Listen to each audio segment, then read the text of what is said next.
tidur, terdapat sebuah taman kecil yang menjadi tempat pelarian bagi mereka yang ingin sejenak menghirup udara segar dan menenangkan pikiran.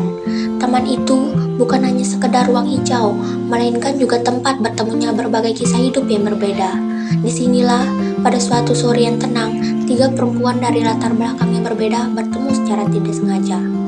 Maya, seorang wanita karir yang tengah bergulat dengan tekanan pekerjaan dan masalah rumah tangga, datang ke taman itu untuk mencari ketenangan.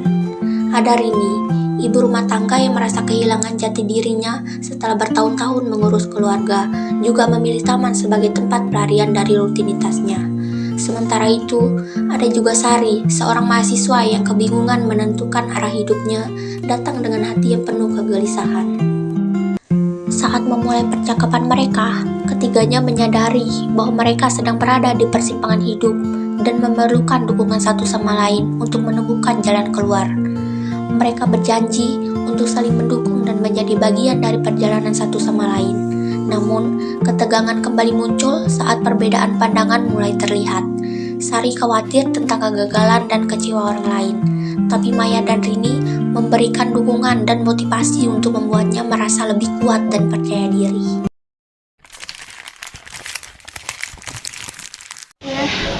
Kamu kuliah apa kerja?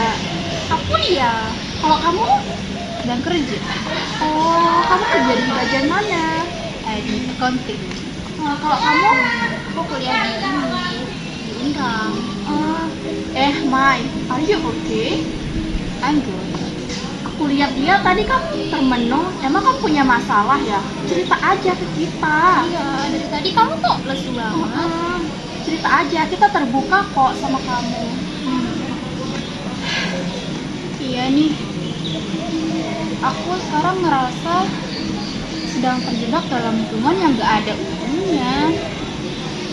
Kerjaan yang numpuk, rumah yang seharusnya di tempat untuk istirahat malah jadi sumber stres untuk aku. Suami aku yang makin hari makin jauh entah kemana, dan itu yang membuat aku semakin merasa sendirian. Aku tahu rasanya, Mai. Setelah bertahun-tahun menjadi seorang ibu dan istri, kadang juga aku bertanya, kadang aku merasa kehilangan diri aku sendiri. Kadang juga aku bertanya, siapa aku sebenarnya di balik peran ini? Aku masih muda. Aku juga masih memenuhi harapan orang tua. Mereka ingin aku menjadi sesuatu yang aku sendiri saja bahkan belum tentu apa yang aku inginkan. Kamu gak sendiri sayang. Dulu aku juga pernah berada dalam situasi seperti kamu, memenuhi harapan orang lain, memenuhi harapan orang tua. Tapi dari situ aku bisa belajar bahwa kita harus berani mengambil jalan untuk kita sendiri. Ya meskipun mungkin itu agak sulit untuk kita jalani. Mungkin kita semua sedang dalam persimpangan hidup. Tapi aku percaya dengan saling mendukung, kita pasti bisa menemukan jalan keluar ini. Aku juga ingin menemukan diriku sendiri. Aku ingin kalian berdua menjadi bagian perjalanan hidup ini. Aku ingin belajar dari kalian berdua. Aku ingin mengambil keputusan yang membuatku bahagia, bukan hanya memenuhi harapan orang lain. Oke. Jadi kita bertiga bisa mulai dari taman ini, dari tempat yang membuat kita bisa bernafas dan saling berbicara jujur. Aku akan selalu mendukung kalian, dan aku juga tahu kalian pasti akan seperti itu. Hey, kita tidak akan menghadapi semuanya sendiri. Kita pasti bisa. Aku yakin bersama kita pasti bisa. Tapi bagaimana kalau aku gagal? Bagaimana kalau aku mengambil keputusan yang salah dan membuat semua orang kecewa? Sari, kegagalan itu adalah proses, bagian dari proses kamu, proses kita. Aku juga dulu pernah gagal berkali-kali, tapi dari situ aku bisa belajar dan jadi ingin tumbuh kembali. Kamu tidak harus sempurna, Sar. Yang terpenting kamu bisa mencoba dan tidak menyerah.